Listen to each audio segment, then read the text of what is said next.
All right, so next up in our Week 13 college football previews, we have the game. Michigan, Ohio State.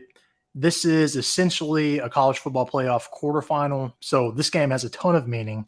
Next year, obviously, when they get to 12 teams, it won't have as much meaning because both teams are going to be in it every year anyway. But this year, this is, like I said, quarterfinal. So when you're in, lose. If you lose, unless all chaos breaks loose, you're out. Win, you get Iowa, lose to Iowa in the championship. Just kidding. If you win, you get Iowa, and you got to score, the safety or field goal, and you're going to win the game. But nonetheless, let's talk about this game here. Two of the best four teams in the nation, no doubt. This is an interesting game. Both these teams can play, and I can't wait for this one. This is a game I've been waiting on all year. And like I said, quarterfinal, this game has so much meaning to really the college football playoff, not just these teams, but to everybody. Loser, like I said, you're probably out. And man, if Jim Harbaugh was coaching this game, I might think a little differently about this game. Let's break it down a little bit. JJ McCarthy has had a pretty good year. He's been winning, kind of just managing the boat, keeping the boat from rocking. You got Blake Corum back. Last year, he was a Heisman finalist, and they're kind of spelling him a little more this year with Donovan. And Corum can run again. This game last year, pretty good game as always.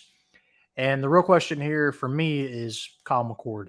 So CJ Stroud the last couple of years, you're looking at what he's doing in the NFL, and he couldn't beat Michigan the last 2 years. So if he can do that in the NFL, what does that tell you about what Kyle McCord's about to do to Michigan? You know what I mean? If CJ Stroud can light it up there in the NFL but can't beat Michigan, we got some problems. You know what I mean? But you got Kyle McCord here. He hasn't had the best season, but he's gotten a little better as the season's gone on because they're not asking him to do as much. They've kind of realized what kind of player he is. He's not CJ Stroud. He's not Braxton Miller. He's his own player and best off managing the game in that way. The key here is him and then Henderson. Getting TreVeyon Henderson back at running back has been huge for Ohio State. He's kind of the X factor here. When he's healthy, Ohio State is probably a complete different team than when he's not healthy. And he wasn't healthy last year. So that was obviously key. You obviously got Harrison Jr. to throw it to. On the Michigan side, like I said, the offense isn't as good as probably Ohio State's, but their defense is good. So this is really a toss-up. As you can see over here on the left, it looks like ESPN's got it 54% Michigan. The real question here for me is, with Ryan Day, the Ohio State head coach, if not now, when? All right, they don't have Jim Harbaugh. Now's the time to go beat them. Now, obviously, I guess we said that too with Harbaugh when he couldn't get over the hump against Ohio State. Now he's, 1-2 in a row. If they would have had Jim Harbaugh, I probably would have had to lean Michigan. I've had Michigan ranked number one in my rankings all year for the most part. But since Harbaugh's been gone, they've just looked a little different. Now, they've played tougher teams, but still, they've looked a little different.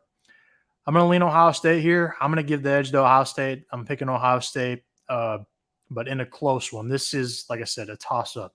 The real question is what kind of chaos needs to happen for the loser to get in? I don't know, but some stuff definitely have to go down. Let me know down in the comment section who you think wins this game. Who do you pick? What do you think has to happen for the loser to get into the playoff? Let me know down in the comment section. Make sure to comment below, like this video, and subscribe.